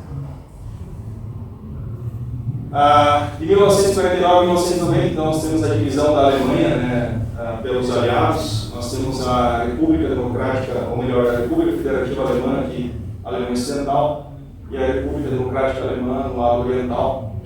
A bandeira é a bandeira tricolor, tem só essa distinção do símbolo. Isso em 49 a 90 e em 90, então a queda do Muro de Berlim, finalmente a Alemanha seria construída novamente como um Estado único, permanecendo essa bandeira tricolor. E aqui o novo brasão dessa República Federativa. E aqui a gente volta de novo um pouco com a história que a gente viu antes do Sacro Império Romano Germânico, né? Ainda mantém o dourado, a águia negra, enfim, ainda mantém alguns resquícios dessa antiga história. Eu vou andar um pouco mais aqui para garantir que termine. O que aconteceu então com a Prússia? Né? Afinal, a gente está falando da Prússia. E aqui é mais para exemplificar, lá no ano 1900, no início dos anos 1900, tem uma estatística que mostra qual era a predominância das línguas faladas na Prússia Oriental, naquele território original daqueles antigos povos bálticos. Né? Quase 80% da população era de língua alemã, menos de 15% eram poloneses, mais aqui ao sul, na fronteira da Polônia, e uma pequena parcela, 25%, falavam lituano. Só que no momento que o Estado é extinto, esse Estado ele é dividido, né? Então nós temos o novo Kaliningrado Oblast, que seria essa parte do território aqui, onde inclusive vieram meus ancestrais imigrantes vieram aqui. Isso pertence hoje à Rússia, à Federação Russa, que é aquele escravo russo no Mar Báltico. Fez parte da União Soviética depois da Rússia. Então aqui, inclusive, Königsberg é a capital, mas hoje é denominada para Kaliningrado, não tem nada a ver Kaliningrado com a referência histórica, porque Kalinin foi um general russo, e deram o nome do território em homenagem a esse general russo, o general Kalinin, que virou Kaliningrado. Né? Então não tem referência histórica com Königsberg. Não é uma tradução de Königsberg. E ao sul aqui, uma grande parte do território, então, veio a compor a Polônia, esse estado polonês chamado Warmińsko-Mazurski, que seria Ermland, no passado em alemão, Mazursk. Isso também fez parte da União Soviética e hoje é Polônia. Mas, de novo, destacando, tem várias obras a respeito dos últimos dias na Rússia Oriental, lembranças de uma expulsão forçada, uma imigração forçada. Rapidinho aqui falar de alguns números, eu acho que é bom a gente poder compreender a magnitude disso tudo. 1871 a 2023, que são os dados que eu coletei, quando o Império Alemão ele é criado, ele tem em torno de 541 mil quilômetros quadrados de extensão territorial. Tudo isso aqui, o Império Alemão, 541 mil quilômetros quadrados, com população de 41 milhões de habitantes. O Reino da Prússia, que é essa parte branca aqui no centro, ó, correspondia a 64% do território. Um único estado, 64% do território. 349 mil quilômetros quadrados. E também tinha 60% da população.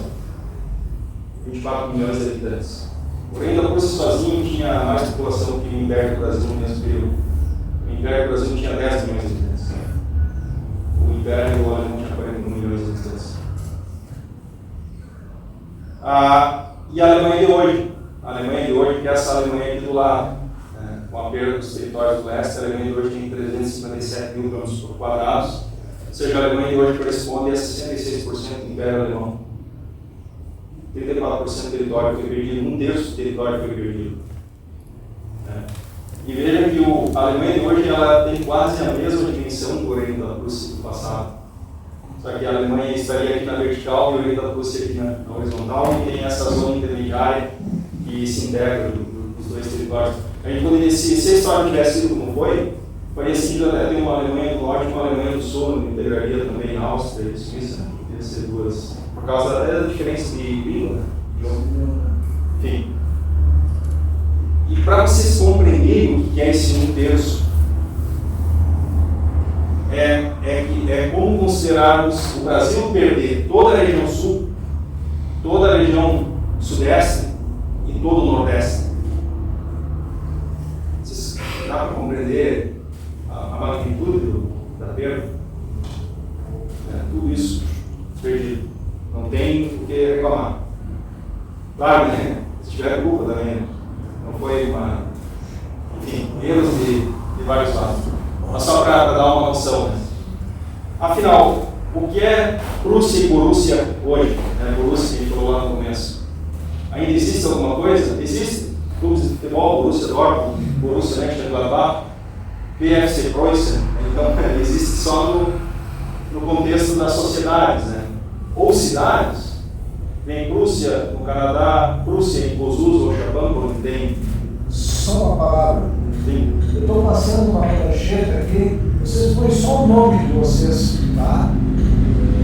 E a gente vai fazer uma placa no final do ano de todos que estiveram presentes nas nossas encontros, porque estamos comemorando os 200 anos da imigração alemã e todos nós fizemos parte. É só isso aí. Aí tu continua com o Beleza. É só o nome, isso vai lá. Depois nós temos, aqui até aqui no Brasil, ó, o famoso muro da Prússia, né, lá no litoral. É bem porque existe uma colônia chamada Neupreußen, não viu nem um mapa antigo, o nome era Neupreußen, Nova Prússia. E virou Borussia, porque no latim, inclusive, um famoso salsichão, né? Borussia. Então a gente ainda tem essa... E existem, obviamente, instituições alemãs que nem Stiftung Preußischer Kulturbesitz, né, que mantém essa herança histórica, ou aqui o Museu Territorial da Prússia, que acho que fica na Saxônia, para relembrar, inclusive nesse ano, Kant completa 300 anos do seu nascimento. Kant era de Königsberg, então é relembrado. E, obviamente, na herança que há em cada um de nós, né? Como eu falei antes, o Hamann, que era prussiano e natural da Prússia, né? Então eu acho que temos também, todos nós, de alguma forma, guardamos essa herança temos pelo menos um imigrante prussiano dos vários que nós recebemos. Eu não cheguei a contabilizar aqui, mas eu acredito que mais ou menos uns 70% dos meus antepassados eles teriam entrado no Brasil como prussianos. Aqui uma cronologia rápida, eu acho que não vou passar isso, porque não vai dar tempo para o Felipe falar. Mas só para contextualizar aqui, foram mais ou menos 1.630 anos da ocupação báltica, dos povos originários da Prússia, que eram tribos bálticas, não germânicas. Nós temos depois o Grão-Ducado, o Ducado da Prússia, Brandenburgo-Prússia, Reino da Prússia, divisão, partilha da Polônia e criação dos dois estados prussianos, Prússia Oriental e Ocidental. Nós temos a criação do Império Alemão, a formação depois da criação do Estado Unida da Prússia, e aí nós temos mais ou menos 715 anos de história germânica, naquele território que vem, inclusive, se expandindo a oeste. Claro que esses germânicos, eles conviviam com esses bálticos e com os eslavos daquela região, então todos, e dão origem aos alemães do leste. Os alemães do leste, eles são, de fato, uma mistura, né, uma miscigenação entre germânicos, bálticos e eslavos. Uma característica um pouco diferente dos alemães do sul, que já tem a presença de celtas, o resto sempre fala isso, germânicos, celtas e romanos, né? Então é mais ou menos a composição étnica das populações germânicas. Então aqui nós temos a ocupação, digamos, germânica naquele período, e por último nós temos nós temos os imigrantes chegando nesse contexto para cá, a partir de 1824, e por final a divisão do território prussiano e no caso, passando para a ocupação de povos eslavos, russos e poloneses. Então nós temos mais ou menos, e com isso a gente consolida prussianos do ponto de vista étnico, bálticos, do ponto de vista histórico, germânico, de cidadania, cidadãos que imigram, e eu chamaria de prussianos territoriais, aqueles que herdaram a terra. E para finalizar aqui, né,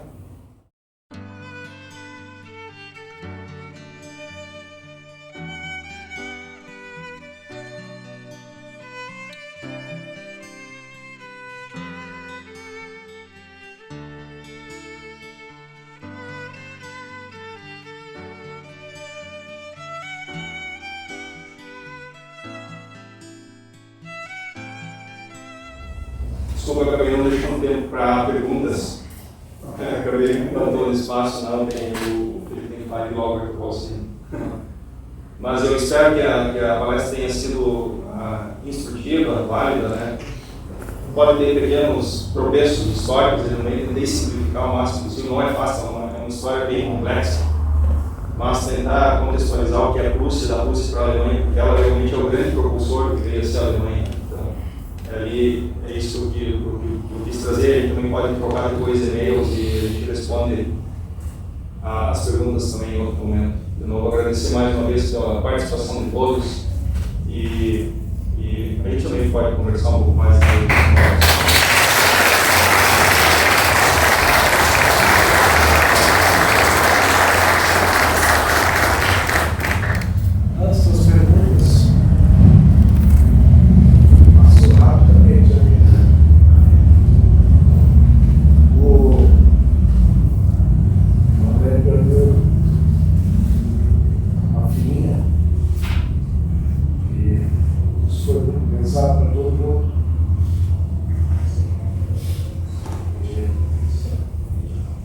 Ele veio hoje fazer essa palestra com muito pesar, muita dificuldade para se preparar.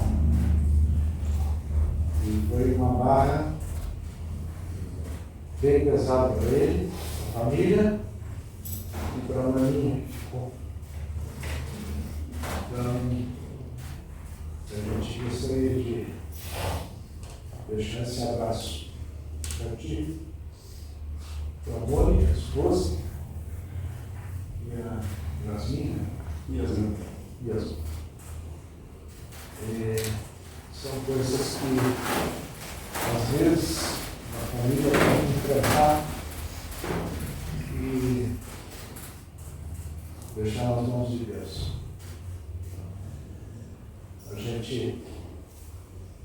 Eu me emocionei muito e ele te acompanhou de perto toda a luta, mas infelizmente Deus quis assim.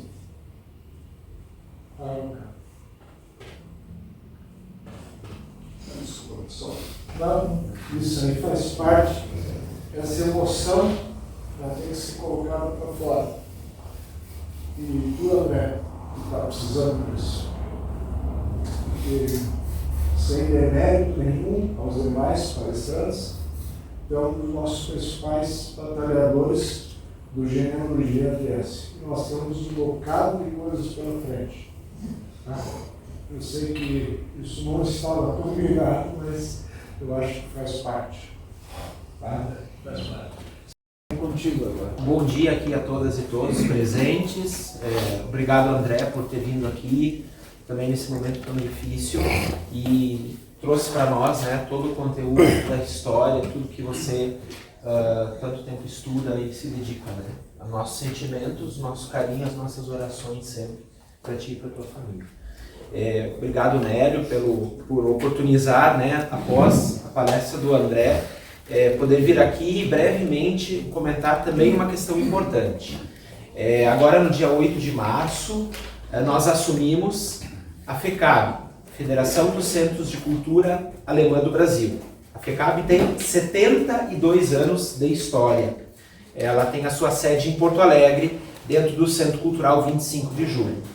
No pós-guerra, como até uma parte que o André destacou, a Alemanha tinha sido destruída, quer dizer, também tinha promovido, né, aquele desastre que foi a guerra, e o país destruído, a população é a que mais sofreu com tudo isso. E em 1946, uma parte aqui de brasileiros, especialmente aqui do sul do nosso país, cria o Socorro à Europa Faminta. Um projeto, digamos assim, ecumênico, porque eram lideranças tanto da Igreja de Confissão Luterana, quanto da Igreja Católica, quanto da Igreja Luterana, que se juntam e enviam alimentação e mantimentos para a Alemanha, para aquela população.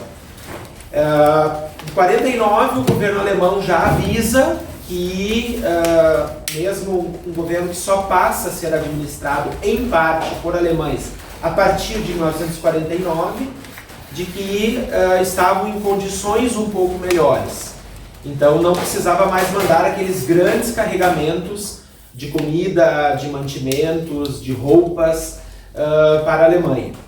Bem, em 49, 50 e 51, na verdade, esses líderes ligados também a estas igrejas, mas esses líderes das comunidades, Fritz Rottermund em São Leopoldo, Padre Balduino Rambo, jesuíta em Porto Alegre, várias dessas lideranças fundam os Centros Culturais 25 de Julho.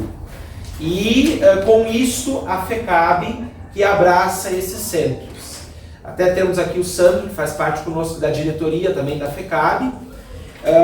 E a gente assume a FECAB num momento muito importante, nesse ano que é o ano do bicentenário, em que muitas vezes quando a gente espera que o poder público faça ou que a sociedade civil faça, mas o Genealogia RS é um exemplo de que, independente dos poderes, estamos fazendo, né? Estamos integrados, realizando uma série de palestras, de atividades muito importantes, muito bonitas, e para marcar este momento.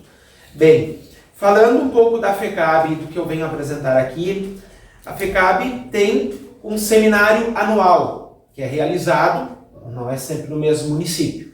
E também esse ano acontece, aí nós puxamos para cá, o CAL, né, que é o Encontro das Comunidades Latino-Americanas, que tem a presença alemã, germânica, teuto, nos seus países, nas suas regiões, e que o Nélio até pode também depois destacar, bem, já teve CAL na Argentina, né, em outros países aqui, Chile, Peru, e esses países vêm para esse seminário. Nós estamos nos organizando para realizar ele em São Leopoldo, nos dias 13, 14 e 15 de setembro. Então, já com algumas confirmações que nós tivemos essa semana, do Chile, do Paraguai e do Peru, mas também do pessoal da Argentina que vem, para esse grande encontro. Mas, claro, qual é uma grande responsabilidade da FECAB hoje? É, de fato, organizar esse seminário com os palestrantes, com as temáticas e específico, né, com os assuntos. Então, já fica aqui o meu convite, Nélio. Não sei se o Nélio comentou antes, né? Nós pensamos no Raman, nós pensamos no Décio Luiz Schauran, né? Nós pensamos em colegas que já estão integrados, né? E que provavelmente poderiam estar conosco falando no Décio Luiz Schauran. Ele chega aqui nesse momento, né? Já estamos te colocando no compromisso antes da tua chegada, homem, né? Então, assim, deixamos já esse convite, né? Nós ainda não temos o local exato, mas já temos a confirmação da Secretaria de Educação de São Leopoldo essa semana, de boa probabilidade de acontecer em São Leopoldo, né, nesses dias, e logo aí à frente, quando nós tivermos fechado. A data nós já temos, né? Mas, bem, vai ser em São Leopoldo, vai ser no local tal, e aí contar, né, com o apoio do Genealogia para as palestras, para o conteúdo, e também a todas e todos aqui presentes, já convidados a participar, a congregar. Eu não sei agora de cor, mas eu sei que são outros 2 seminários que estão sendo realizados em São Leopoldo, nesse ano pelo bicentenário, e eu creio que é um momento muito importante, né, de a gente marcar, e ainda mais com a presença que o CAL traz, que o Nélio até nos áudios ontem, anteontem, também me compartilhou, de pessoas de outros países, né? Porque a imigração alemã, mesmo que 90% foi para os Estados Unidos, mas esses 10% vieram para cá, vieram, né, para Argentina, Paraguai, Chile, Peru, Venezuela, México. Então, importante assim congregar essas pessoas num grande seminário e ter vocês também presentes, né, para prestigiar e até mesmo participar conosco. Então, esse é o minha mensagem, agradecendo o Nélio, né, agradecendo a todos vocês aqui e realmente reforçando o convite. Nós vamos preparar muito, estamos já começando, né, com as listas dos temas das palestras e sugestões também sempre são muito bem-vindas. E depois no almoço, né, a gente pode pegar alguns contatos de alguns rostos novos que a gente vê aqui hoje, congregando juntos, tendo o prazer também de ouvir aqui as palavras do André, o trabalho do André, nesse momento tão importante. Eu participei de 2 CAAL. CAAL é uma sigla, né? C-A-A-L. Os congressos, né? Encontros. E fala alemã. É um congresso de povos de fala alemã. E o primeiro, o Lauri Krug foi junto, minha esposa foi junto, o Nélio Koch também foi junto, um outro colega nosso, o Max, o Dr. Max, foi junto também. E foi em Eldorado, na Argentina, no norte de Misiones. Foi muito bom, foi muito bom. Entende? Isso foi em 2018. Tá? E atividade cultural, as palestras, se falava português, alemão, espanhol, né? E lá a gente conheceu pessoalmente pessoas do Peru, que a gente quis ir para lá, né, o Schmidtão, queria fazer uma viagem para lá, não fomos. Não fomos ainda. Entrou o Covid no meio, que nos atrapalhou, entende? Tá? E muito. Teu filho está morando lá ainda? Sim. Então temos que ir lá visitar ele, né? Ele vai junto. Então, é só para vocês... Então, tem cidades, por exemplo, no Peru tem uma cidade que se chama... Até o André falou, né? Inclusive Pozuzo. Ochapampa. E Prússia, conhece só. Essas cidades, se chegar lá e tu disser, bater uma foto, dizer assim, ó, tô em Igrejinha, Tô em Blumenau, né? tô em Blumenau, o pessoal vai acreditar que você está lá. Existe uma mescla do povo alemão e os imigrantes lá vieram tanto da Alemanha como da Áustria, né? Lá tem Schmidt também, são dono do hotel, né? Então não pagaria nada, né? E o pessoal que veio são gente fora de série.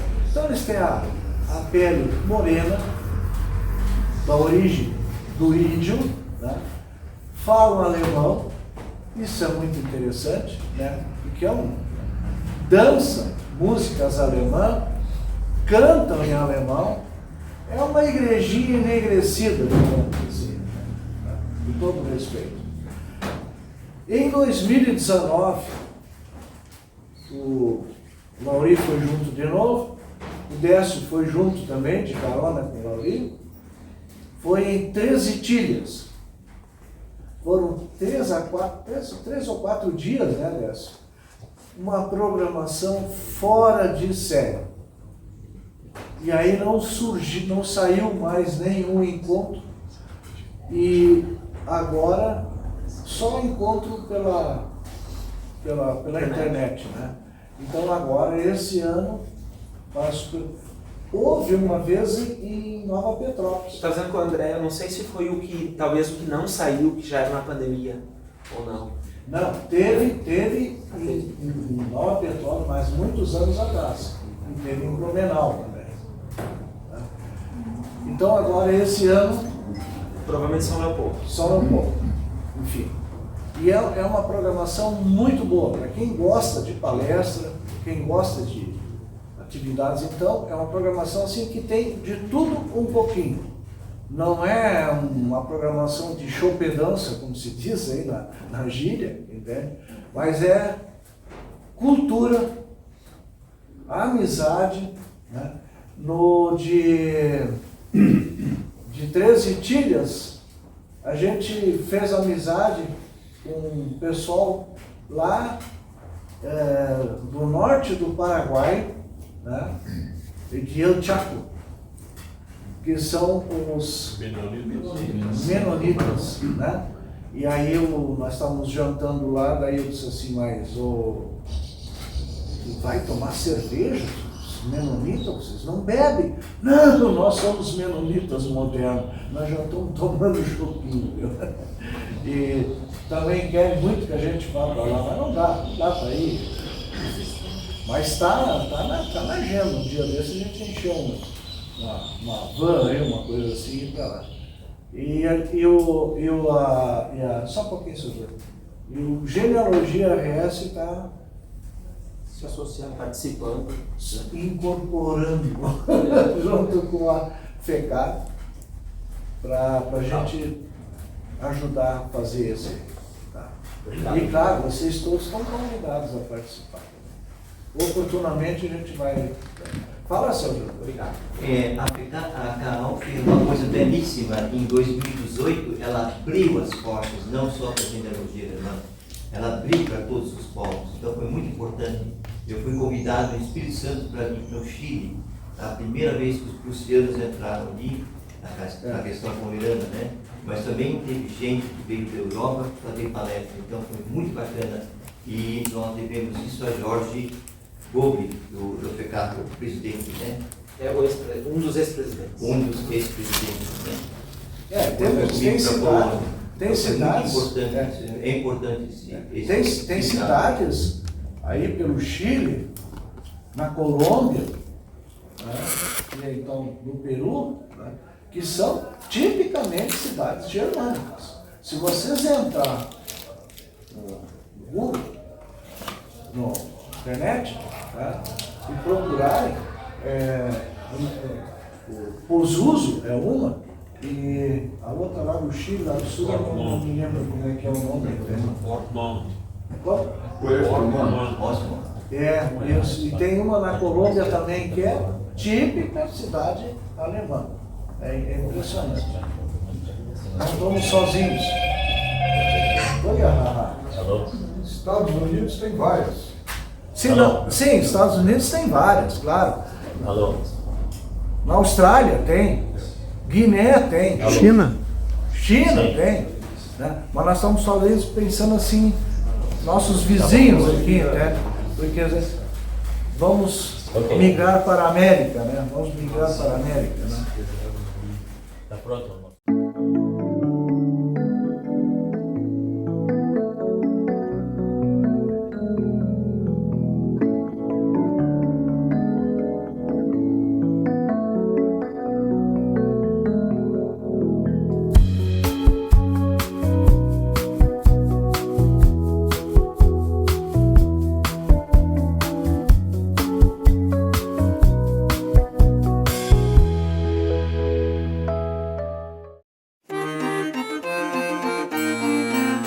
Wir treten jetzt die Reise zum Land Brasilien an. Sei bei uns Herr und Weise, ja mache selbst die Bahn. Sei bei uns auf dem Meere mit gnadenreicher Hand. So kommen wir ganz sicher in das Brasilienland. Gott sprach zu Abraham, geh aus von deinem Land, ins Land, das ich dir zeige, durch meine starke Hand. Auch wir vertrauen feste auf Gott sein heilig Wort. So gehen wir von dannen jetzt nach Brasilien fort. Jetzt geht das Schiff ins Meere, bald ist es in dem Lauf. So falten wir die Hände, zu Gott ziehen wir hinauf. Er wolle uns beschützen mit seinem